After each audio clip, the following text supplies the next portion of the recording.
Okay, you're streaming. You can go.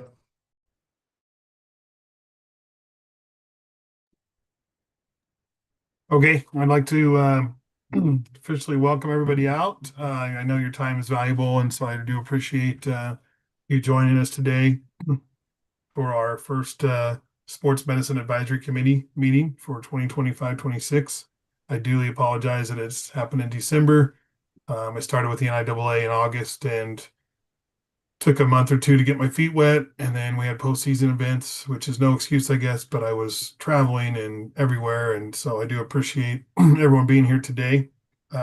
Some members have dropped off from last, a couple housekeeping items. Some members have dropped off since last spring when you all met.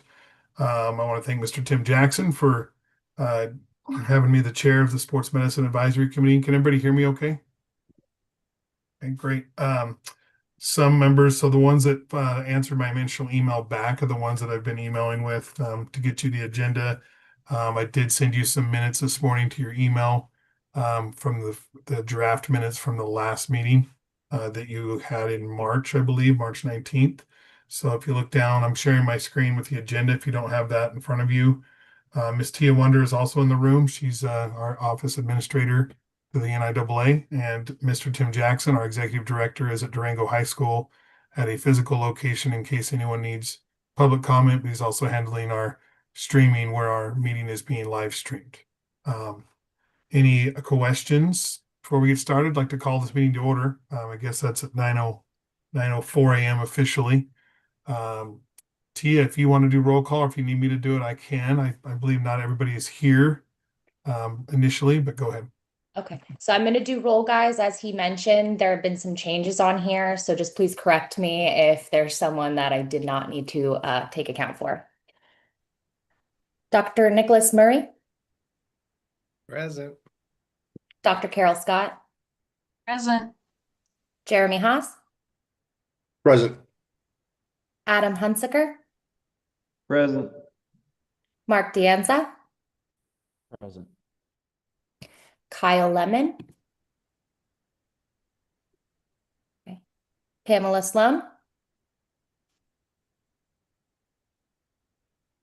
and I believe I have Nicole. You went away from me for a moment. Oh, McFarland. So sorry about that, Nicole. Present. Okay. Timothy Jackson. I know he's present, so we'll go ahead and say yes. Sean Fitzsimons, Present. Paul Anderson will not be joining us today. Myself, Tia Wonder. Am I missing anyone else out there? I apologize. I believe Mark Stovak had also emailed me saying that this was probably not a good time for him. He was at another engagement. Okay.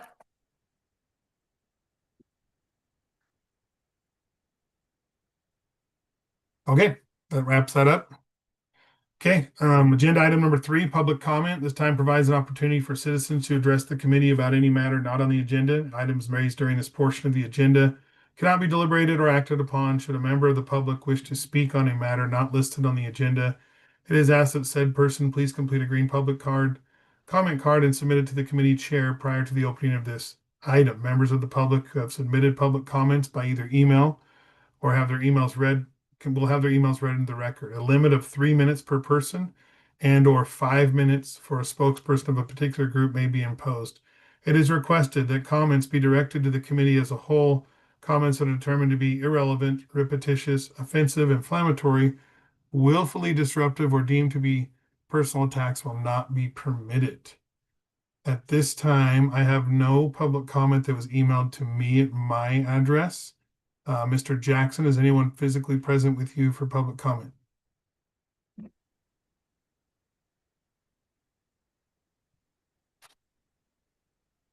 I don't have any emails for public comment on my end over here, Sean. There's no public comment down here. Okay, thank you for that. Moving on, item number 4, approval of December 8th, 2025 meeting agenda for possible action. So this is for today's agenda. I believe I sent that out last week, mid last week. You're also looking at it on my shared screen. Can we get a motion to approve the December 8th, 2025 meeting agenda? I move to approve it. Okay, Please use your name when you guys are making motions for me. Sometimes when we all do it at once, it gets a little jumbled. Nick Murray, I move. Mark Danza, second. okay. There's been a motion to approve the December 8th meeting agenda and seconded. All in favor, say aye. Aye. All opposed? Okay. Motion approved. Agenda item number 5, approval of the March 19th, 2025 meeting minutes for possible action. Again, those minutes should have been emailed to you this morning if you need a couple more minutes to look those over. Our wonderful Miss Wonder put those together for us. I have a question regarding the minutes. I don't Go ahead, know. Nicole. I'm listed as present and absent on those minutes, and I was there, so I don't know if that matters, but I'm on both lists. I can fix that for you. Thank you for pointing that out. Thank you.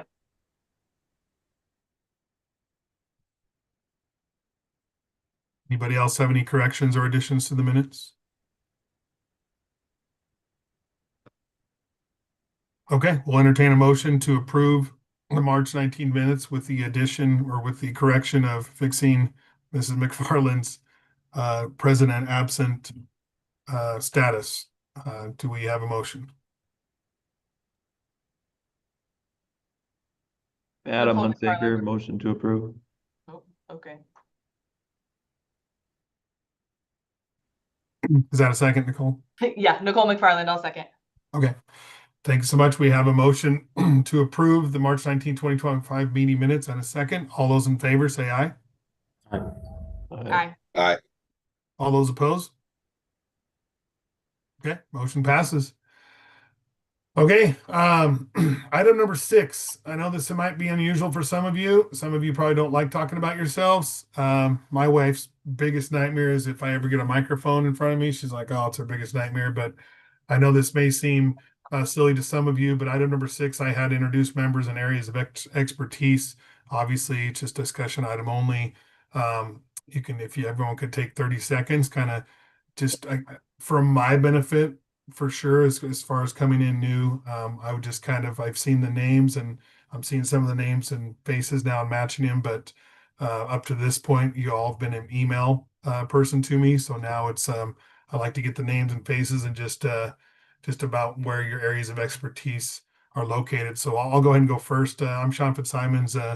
I've been a coach, teacher, athletic administrator for 25 years, all in the state of Nevada. Recently moved over to the NIAA in August as an assistant director. With the NIAA, I'm chair of this SMAC committee. I'm also in charge of coaches education, final forms compliance, postseason events and venue and budgets, and anything else Mr. Tim Jackson would like me to do as the new guy, I guess. So I'm looking forward to this, to being the chair of this committee. I've coached a variety of sports.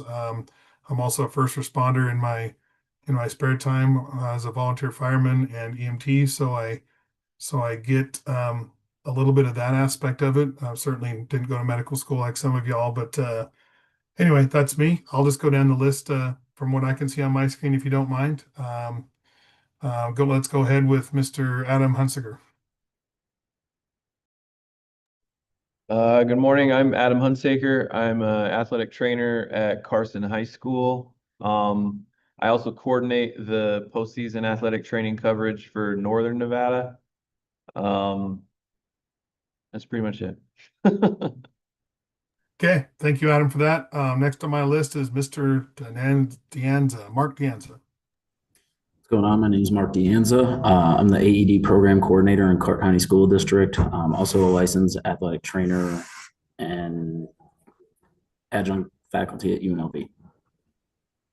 Perfect. Thank you, Mark. Good to have you here. Appreciate you. Okay, next on my list, again going down, Nicole. Okay, Nicole McFarland, athletic trainer for Dignity Health and area sports medicine coordinator. And I also coordinate all of the postseason coverage for the southern half of the state. Great. Okay. Appreciate that. Tia, I think everyone knows who you are, correct? Okay. Next on my list, Dr. Carol Scott. Scott, I'm a physician at the University of Nevada Student Health Center. My specialty areas are family medicine, sports medicine, and rural emergency medicine. Great. Thank you for being here with us. Next on my list, Mr. Murray, Nick Murray. Good morning, everybody. I'm a professor up at UNR, and I'm the director for the neuromechanics lab where we do the diagnostic testing for sport-related concussion and now just general TBI for most folks in the region. Okay. Thanks, Mr. Murray. And last but not least, go ahead, Mr. Jeremy Haas. My name is Jeremy. I'm the regional director of sports medicine for Dignity Health Physical Therapy. I'm an athletic trainer by trade. I'm also a part-time instructor over at UNLV. We, contract with a lot of the concussion stuff down here with markets outside of Clark County as well. So that's kind of that. Okay. Great, Jeremy. Mr. Jackson, do you have anything to add? No, I'm good. Thank you. I'm sort of far away from the computer. I'm more listening today than anything else, unless you need me specifically. Okay. No problem. Thank you, sir. All right. If we go down to agenda item number 7, introduce SMAC goals for 25-26 school year. So I did a deep dive and looked at some of your minutes from last year and spoke to some of you via email and whatnot. I tried to kind of combine what everyone was kind of talking about. And so these are for possible action. They're not set in stone, but if you look at those, and I sent these out separate in email last week as well, develop a standardized EAP template for use by school administrators statewide. I know that sounds easier said than done. And as you're looking at these goals, folks, you're probably going to see that, hey, these are pretty vague, or these are, not very detailed oriented, but this is kind of the direction that the SMAC, I mean, maybe I'm off base, but I talked to other states in the region in our sections of 7 and 8, also at the NFHS office in Indianapolis, Indiana, and similar states are dealing with the same thing. Obviously, every state is different. As you all know, Nevada is a unique state. We have urban, we have rural, we have frontier, we have suburban, we have it all. So the EAP template for use by school administrators statewide, I think, as we all know as professionals, it's going to be varied by obviously availability of emergency response teams and athletic trainers. As some of you know, there's some schools, a lot of our schools in the entire state don't even have a designated athletic trainer. The last school I worked at Lincoln County High School, for example, you know who the trainer was? It was me, and I'm not even a certified athletic trainer. Or it's the guy that's the latest graduate from college. That's the 24-year-old kid that's hey, I had some sports medicine classes and athletic training in college for my PE health degree. So that is something that's unique, I guess, about this state. B, review current NFHS position statements and safety guidelines to ensure clarity, relevance, and alignment with best practices. Again, as you know, the NFHS puts a lot of stuff out every year, not only for the sports rulings that we deal with, but also for treatment of athletes and in the sports medicine realm. C, establish collaborative relationships with sports medicine professionals, pediatricians, mental health experts, and equipment manufacturers. I think we're kind of doing that now as far as a committee with a lot of you on here. But again, just to work and be more collaborative and form these relationships. And then, of course, part D, support equitable access to resources, including AED, certified athletic trainers, training opportunities for rural and under-resourced schools. And I think I kind of put that in there based on again the amount of schools we have that are not located in the greater Reno, Carson, Elko, or Las Vegas area. So those are kind of some goals that I had there put out there. Again, they're not set in stone. If people want to adjust them, if we want to look at them, kind of take them away from this meeting, and when we meet again, people add to them if you want. Again, it's for possible action. We could change it for discussion. We don't have to act on it at this time because I've probably talked too much. Does anybody have anything to say about any of these goals? Either for possible action or just maybe tweaking some of these goals or changing them, or any comments, I should say.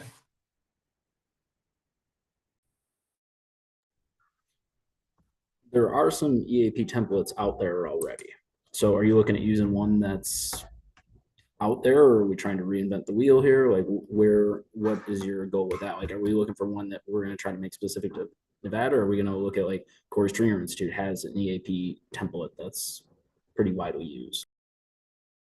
Yeah, that's a great question. I don't think we should reinvent the wheel. I just kind of wanted to put that out there as our main thing based on, we're looking at the minutes and meetings from last year. Um, Maybe adopt a template that somebody has out there that can be adjusted per school and depending on what resources are available at said school.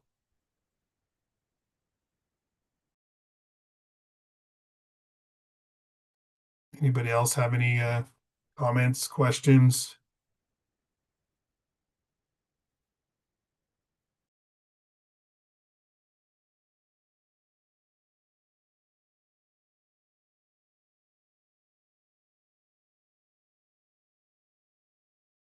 Okay, hearing none, do you want to vote on these for possible action? Do we want to just change this to a discussion item and kind of align ourselves with these in the next meeting, or what is the consensus of the group or committee? I don't believe we are able to change that, but we can say that no action was actually taken on this. From what I recall doing those minutes is you guys had broken up into groups to kind of conquer and divide these. And I know if you guys did look at the minutes, it had those groups on there. So maybe that's an option. Yes, further down on the agenda where it said task force assignments timelines, I put that on there, agenda item 9, because I didn't know. Like I said, I had no idea which task force was handling what, which new members we were getting, which new members were dropping off this committee. So I guess if it's okay with everyone, we can just leave this as a, like Miss Wonder said, as a non-possible action, but kind of look at these guidelines or these goals, I should say, as moving forward.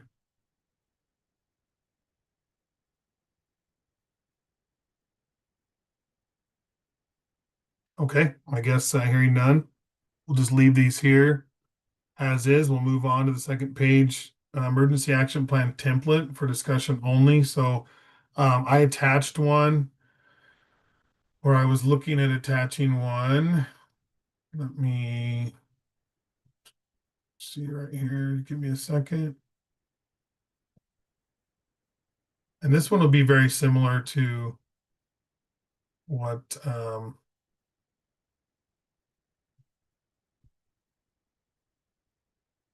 see, stop share.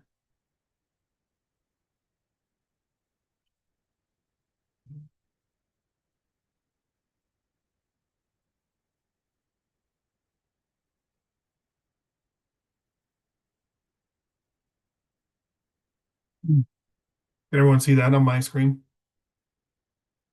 Okay. So this was some of you have worked with EAPs for several years. And again, I've worked at 3 different high schools in my career, and they've all been somewhat different as far as just the access to things. Everyone here is educated. I'm not going to read this entire thing for you. I think I did send this out in an email as well. If not, and I forgot, I apologize. I will send it out to you. But it just kind of goes through the bare bones, the basic stuff that everyone needs to be aware of. I think in Nevada, we've seen, if you look at part 2, we've seen in recent years heat stroke illness, as you are all aware in your professions and your backgrounds, as well as lightning strikes and whatnot. That seemed like it didn't happen in my day growing up in the 80s and 90s. It didn't seem like anyone cared about lightning or heat stroke illnesses. When I've worked with the APs before and first responders, I've always done, as I'm looking through this EAP, I've pretty much followed everything that I've done as an athletic administrator. But we have such a high turnover in this state of athletic administrators, principals, athletic directors. I think it would help as the NIA. We try to get some of this information out to our new athletic directors and our member schools every August in our meetings. But I will tell you, if you look down at this is all stuff pretty basic, but if you look at number 8, training and review, I don't think in my experience we have enough schools that are actually doing the mock drills or even documentation of having the mock drills, much like a fire drill. And I don't even think if you went onto a high school, any high school in Nevada, I'm not pointing anybody out. If you went onto a high school right now and asked the staff where an AED machine is, I don't think 90% of them would be able to tell you where it's at in the school. I mean, what about our bigger schools that have a football field and it's separate from a building? Is there an AD machine? Is it in the concession stand? Is it in the ticket booth? Just things like that. Years ago, when I worked in Clark County School District, they'd have some of these drills. Some of you that have been in the CCSD, they'd come out with a dummy, like a 120-pound dead weight thing, and just drop it on your softball field at noon, and they would time you on how quick the emergency action plan got conducted and the communication and the radios and bringing people on campus. So again, this is just one that I've kind of used. I've kind of taken out the school's names that obviously that it was that I worked with. Direct access, that's an important thing. A couple of weeks ago, we hosted the 3A state title football game at the Mackey Stadium. And we had, correct me if I'm wrong, is it Remza there? And the athletic trainer was a young kid from Wappa Valley. He said, what's my protocol? Where's my access plan? So I assured him of that Remza was there. They were located on the southeast corner of the end zone near the track. They had their ambulance there. They had their gurney there. They had 4 people there. Just simple things like that, communication protocols are the key, I guess. I'm sure some of you have a better EAP template than this. Again, this is not one that, I mean, this one lends itself to adding your things into all this specific to your school site. Are there any questions about EAPs or even looking at some of these guidelines?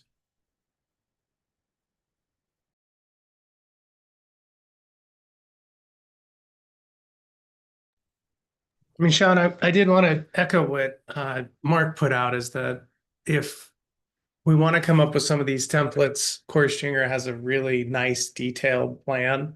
And I know we've used a lot of their resources before.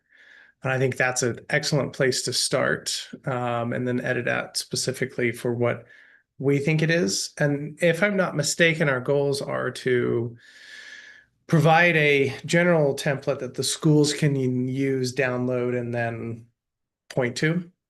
So I guess it just, if the Corey Stringer EAP makes sense for the state, more importantly, I would recommend that we either point to that through the website, or the folks who are involved in doing the editing on that make it more specific to Nevada goals.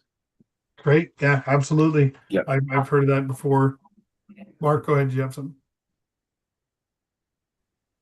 I saw Jeremy was unmuted, so I muted back again. Sorry about that. Oh, sorry. Go Oh, ahead, sorry. I was just going to ask, what's the goal with this? Kind of like what Nick was asking there. Is this going to be something that we're hoping to enforce and to make mandatory, or is this just something we're giving recommendations? Because if we're just looking to make recommendations, then I agree with the other guys that we need to go with the Corey Stringer one, which has kind of become the gold standard, Yeah, I agree. I've heard of Corey Stringer's EAP even before this meeting, and now I've heard about it a couple times. So yeah, absolutely. I think that's a good gold standard for us. And then as a committee, that'd be great. We put that out there. We can put that out to all our member schools. We can put it on our website.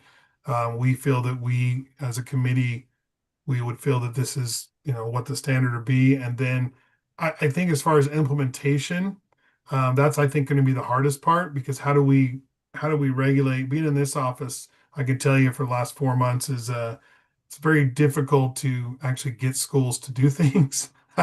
As far as you could send emails, you call them on the phone, that kind of stuff. So I think the implementation will be our biggest challenge. But as far as not reinventing the wheel and using Mr. Stringer's, I agree. Could this be something, we could require member schools to upload along with, coaches all have to get cleared through final forms? Could we put something like that where coaches, or where schools have to, as well as getting their coaches cleared, also upload their EAPs venue specific? And I know from my perspective, what the Carson City School District is lacking is at the district level, the safety supervisor that does the EAPs for the district, and from the high school to the middle schools to the elementary schools, they're all there. What I've seen is lacking is that after school venue specific, athletics emergency action plan. And so I think if our body could recommend, the Corey Stringer template and say this is something the schools need to have, and then have them upload that just like they do all their coaching information, is that something we have the teeth and authority enough to do? Perhaps we could maybe not through final forms because it's a But matter. I just using that as an example, because Yeah. I know we use that to, clear all the coaches. Yeah, exactly. I could possibly, working with Miss Wonder in our office, perhaps put it out as a Google form to athletic administrators and athletic directors. So we can kind of have that on file when it comes back saying that you've seen the EAP plan, you're ready to implement it. And we'd have them return it as a document on a Google form, survey type thing that they'd have to share that with us. Like you're saying, make it site specific. I think that's a good idea.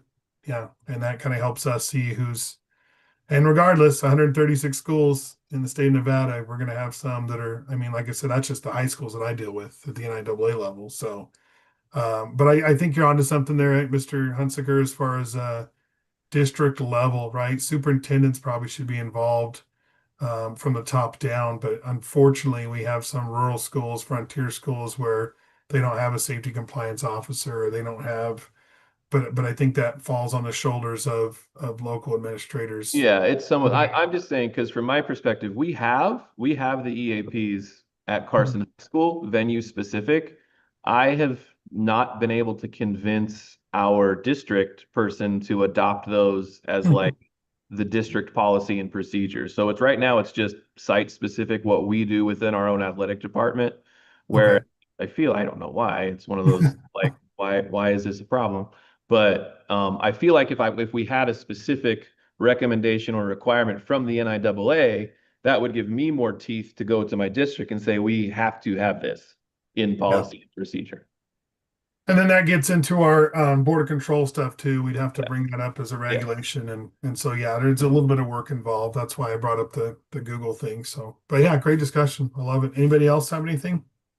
Are we looking for them to be accessible by others other than just like the board? For example, being able to click on someone else's EAP because you're traveling there or things like that. That's what's going to be the most helpful, I think. And then also looking at who has editing powers to these things. For example, down here in Southern Nevada, the school district CCSD has their during the school day EAPs, but then our athletic trainers all use the same template for our athletics EAPs that are reviewed with all of our coaches and our administrators.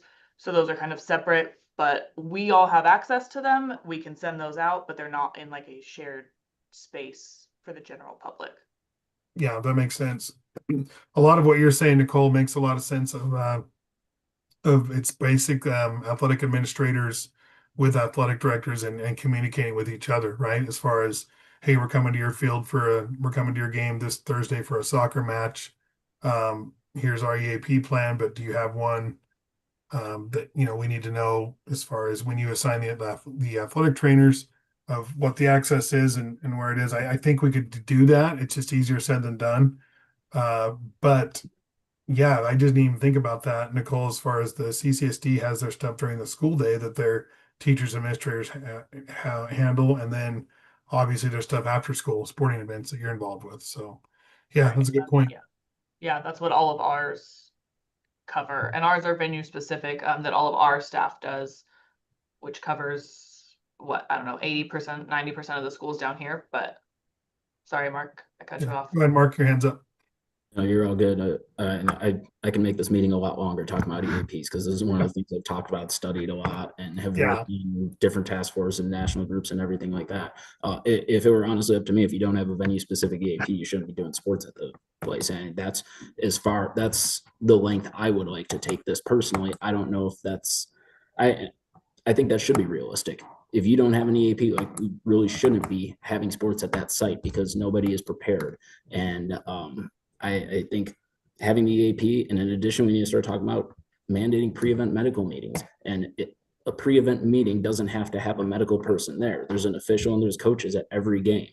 They should be discussing before every game who's available to help for an emergency, what equipment they have on site, how they're going to get EMS stuff in there. So there's a lot of different ways, and I can make this meeting way longer than it needs to be. So I'm not going to do that. But yeah, this is a topic I'm pretty dang passionate about. Dr. Scott and I actually went through the Nevada Echo this year, which is a sports med talk series, and we had 3 sessions specifically on EAPs. We talked about the development of one. We actually looked at an EAP from one of the schools up north and dissected it and made sure they were in line with the 25 recommendations that the NATA put out in June of 2024. And we made recommendations to that athletic trainer to help take back to his school so that he can make policy changes. Because you have the EAP and then you get the policies and procedures. EAP is very generalized plan of how you can handle any emergency. Policies and procedures are specific tasks that you do to handle a specific condition. So there's a lot to unpack on this, but I think as Adam said, we need to have some teeth behind this. Like there needs to be some sort of follow through. And I think that I'd like to say it has to come from us or from a state law, which other states are enacting laws about EAPs, about pre-event medical meetings and things like that. So I think there's a lot of stuff we can go to. We started going into having the EAP task force a little bit ago, and then we kind of got told to hold off on it. And then we've been waiting for this. So if we want to bring that back in, I'm happy to get after that with some folks. Great. Appreciate that.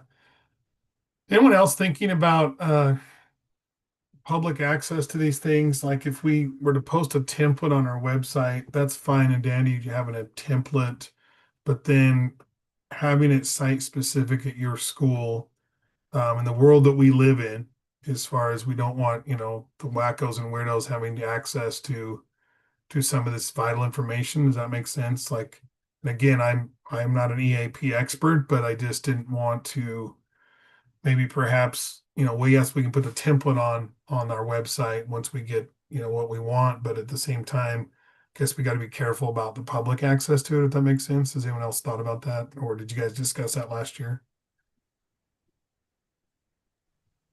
Maybe I'm way off base. It was something. Yeah. All right. Any other discussions about I'll this? talk, Sean, real quick. Carol Okay, Scott. Go ahead, Carol. Yeah, we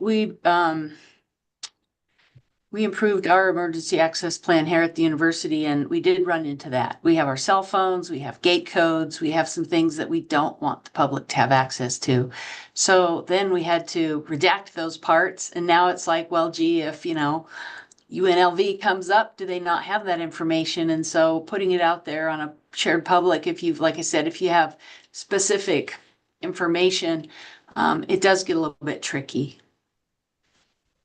Okay, great. I was just wondering if anyone has dealt with that, at least at the collegiate level, like you're saying, and the high school level. Just it's the world we live in. I mean, you never know, and Well, and again, I think if we could utilize something like a Final Forms or Activate that people in the know have access to, but the general public doesn't have access to, that's the answer, I think. And then to echo what Mark said, the pre-event medical timeouts, like that's where you review these things too. And that can even be a coordinating email a day or two before the event where you can copy in, the plan and have that. And so there's definitely ways to get the information to the people that need the information, without making it necessarily available to the general public.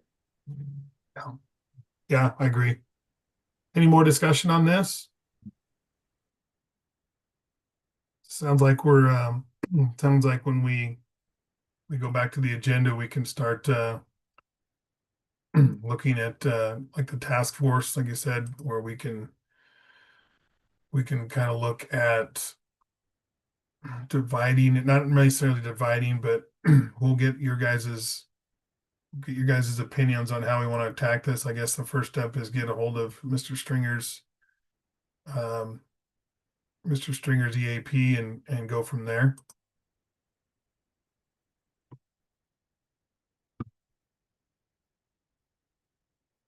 Sorry about the delay. So again, EAPs are just discussion only. I know some of you are just experts at this, and we could speak all day. I know your time is valuable. Moving on to agenda 9, task force assignments timelines. Is that something, Mr. Donanza said he would gladly take the lead on that as far as getting with Mr. Stringer or whatever else that entails. Mark, do you want to expand on that, or just have you take the lead on getting Yeah, that as long as you give us a specific task of what you want, I am sure there's a group of people in here that would be willing to work together and get towards that task. And I have a ton of resources. We actually have some that are in process of getting published that'll get released very soon. I put the Corey Stringer Institute link to their resources for the EAP stuff, and there's a medical timeout form. There's going to be some things coming up on another website called Ready EAP that is going to have setting specific ones. So there's going to be specific ones for secondary school thing. So it's going to be a little bit more targeted than the Corey Stream Institute, great. which are pretty generalized. So, yeah, as long as we have a specific task and timeline, I'm sure there's a group that we could work with. Okay, great. So I guess does the committee agree that the task at hand would be to develop a template, an EAP template to that we could utilize statewide into the specific, like Mr. Danza just said, we're looking at secondary schools, athletic events, and kind of devise that template into that almost any school can use by pumping in their own, putting in their own obviously details and localized stuff. As far as timelines, we're in the middle of our winter sports season now, or I guess our winter sports season just kicked off. February is going to be a pretty busy month with our winter sports seasons or postseasons for wrestling, flag football down here in the South, and obviously girls and boys basketball, skiing in the North, bowling in the South. So February is a rough month for me as far as when on agenda item 10, future planning, to put our next meeting. I was thinking sometime in March, but the timeline for this, I mean, what's a good timeline? 60 days, 2 months? I'll go ahead and entertain comments. Go ahead.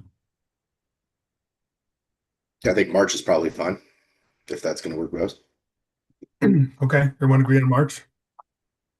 Okay, and then we can, and with the group that you get together, Mark, the task force, I guess it says task force assignments, timelines. If you want to get to the group together, if you want to, CC me on certain emails, I'm here to help as well.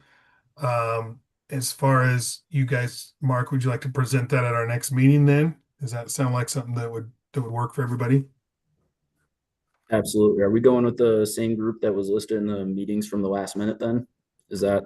If you would like, we have a couple of members not here today, Mr. Kyle Lim, but he wasn't on that one with you, correct? Well, it just says I was the EAP lead. It doesn't say who else was in the Okay. task I force. think it was me and Pam with you. Yeah, Mhm. I think it was, yeah. Did Okay. we get anybody from the north as well on there that could be? Maybe you guys can decide that. The whole committee, I mean, if you want to break it down into different parts, that's for you guys' prerogative, I guess.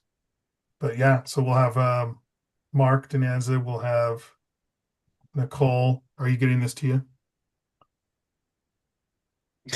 Nicole, and then if you want me to talk to Pam, Nicole, or if you want to reach out to her, I sent her Yeah. all the same emails and reminders. Like she maybe got busy with the CCSD meeting. It's Mondays are tough sometimes for meetings. And if anybody else on this committee wants to jump on with Mark, he'll reach out to you. Or if you don't want to volunteer now, you'll be told, I guess, by him. Looking back at I'll the help you. Carol, Scott, I'll help you, Mark. looking back at some of the other goals, if we want to look at B or C, if anyone else wants to kind of lend a hand and look at some of the position statements from the NFHS safety guidelines, a lot of that stuff again marries itself to the EAP though. We're doing the kind of the collaborative relationships. I think mental health experts is on the national level getting a lot more attention than it has in the last 10, 20 years for those of you that are in the know.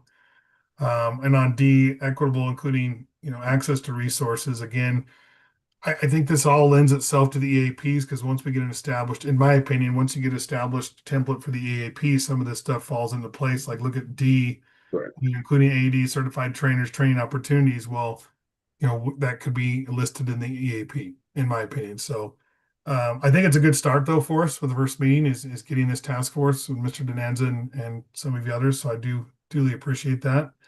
Does anybody want to look ahead to a meeting in March?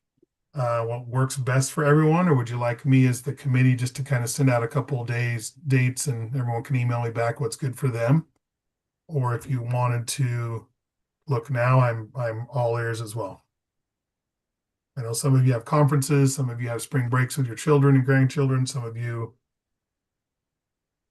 there's no NIAA board meeting in March. That's in April for us.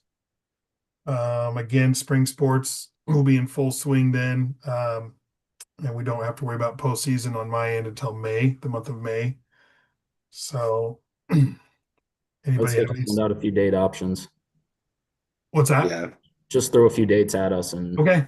Does I mean, the earliest we can decide, I mean, it helps kind of prevent my calendar from filling up, but like, I'm just looking at March right now. I could do 4th, 11th, any of the, like, if there's even Mondays are fine. So the okay. sooner we can get something on the schedule, the sooner I can schedule stuff around it. How do we feel about the second week of March? So that way it gives us a breather after all the state competition. Yeah. So like the March 10th or 11th, that's either a Tuesday or a Wednesday. Yeah. The 11th would be perfect for me. Okay, well, I'll send let's plan on the 11th. I'll send an email reminder out after this meeting sometime today. If that doesn't work for somebody or 5 people on the committee, please email me back and we'll figure out another date. But as of right now, do you guys like the 9 a.m. start time as well? Or is that something that needs to be adjusted in the afternoon? I know you're all busy. No, it's fine. Okay, so we'll pencil in March 11th at this point for the next meeting.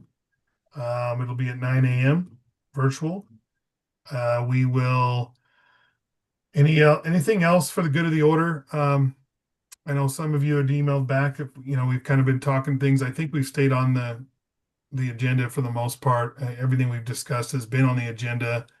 For the future planning, other than the task force assignment and coming back with that timeline or coming back with that template, was there anything else? Go ahead, Mark, you got your hand raised up.